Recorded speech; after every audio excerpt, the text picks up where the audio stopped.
fetal DNA a trigger for parturition.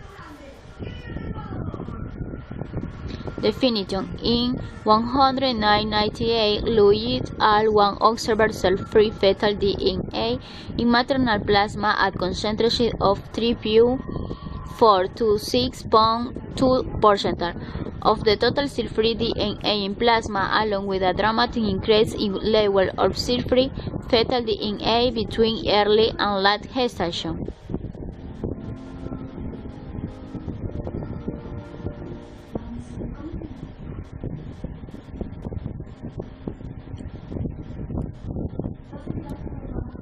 Regarding the pregnancy, panorama used to screen for common fetal aneuploidies of chromosomes 21, 18, 13, X, Y, and triploid as early as 9 weeks gestation. How does panorama test for these abnormalities? When a woman is pregnant, segments of DNA from the fetus enter the mother's bloodstream via the placenta.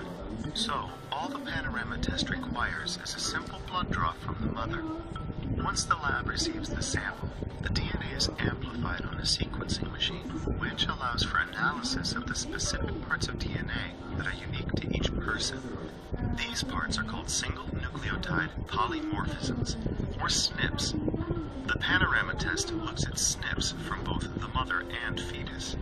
By looking at these SNPs, the test can determine parts of the mother's genotype as well as parts of the fetus's genotype. This method performs equally well across all chromosomes and allows the panorama test to report risk scores with extremely high accuracy across all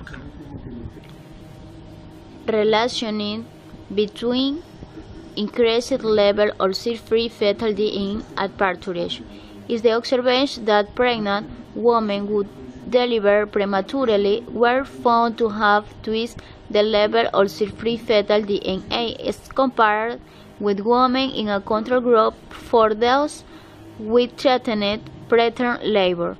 Other studies have shown that levels of cell-free fetal DNA above the 95 percentile are associated with increased rate of preterm delivery.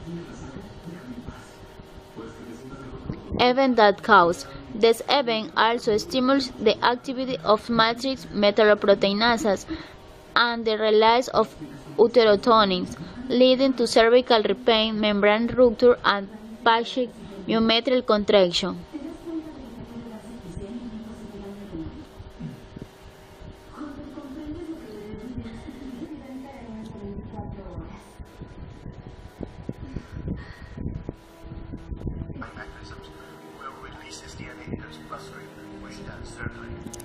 So when I saw those two papers in Nature Medicine, I became very excited because I thought that a baby living inside pregnant woman is a little bit similar to a cancer living in a patient. And also in my limited clinical experience, I've never seen a tumor which is the size of an 8-pound fetus. So I thought that if a small cancer can release enough DNA for us to see, surely we should be able to detect fetal DNA, at least in some pregnant. But the real surprise comes when we measure the fractional concentration of fetal DNA. We find that some 3 to 6% of all the individual possibilities from the baby. But perhaps the number one reason why pregnant women go for prenatal testing in many developed countries is because they're worried the baby might be suffering from Down syndrome. So many people ask us, can we use this technology in this area? The answer is actually quite challenging. The reason why it's challenging is because for sexing and blood group typing is basically a qualitative diagnosis. So you're detecting whether one chromosome or the blood group gene is present.